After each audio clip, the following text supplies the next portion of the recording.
Garkocin do mu je taɓarya. Batun taɓarya bara garkocin da mai taɓarya. Dama dai tun lokacin da na ɗan jara baya a harkar dambe na daina mu'amala da taɓarya. Na ce kawai a dawo min da taɓaryar nan. Garkocin to shikenan za a ɗauko ta. Kuma ta dawo yanzu. Na dawo da taɓarya. Yanzu da na dawo da taɓarya ba ga Ali Kanin Bello ya ba Kano ba. Ai in dai ina Kano yana Kano.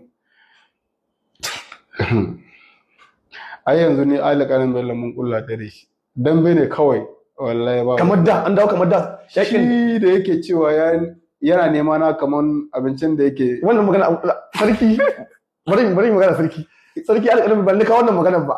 An kashe wannan magana wato wacce magana ce masu kallo aka yi ta kusan shekara 3 kuma aka zo aka yi sarki zai kada ita amma kai faɗa ma ai ban na faɗa ba.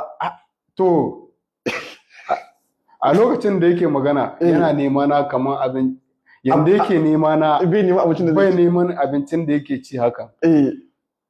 Lokacin duk da yake wannan magana ni ban dauki abin wasa ba, ban dauki abin da gaske ba amma yanzu ka gane yawa to yakin za to yanzu ni kuma yanda kake neman shi ka baka yawa ga mishi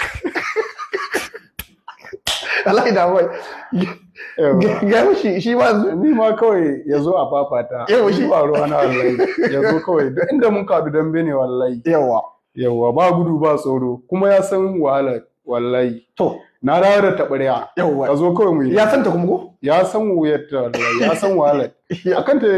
Akan ta taɓarya ta fara akan shi taɓarya ta fara aiki. To na dawo da taɓarya ka zo kawai mu fafata. Kawai wallahi.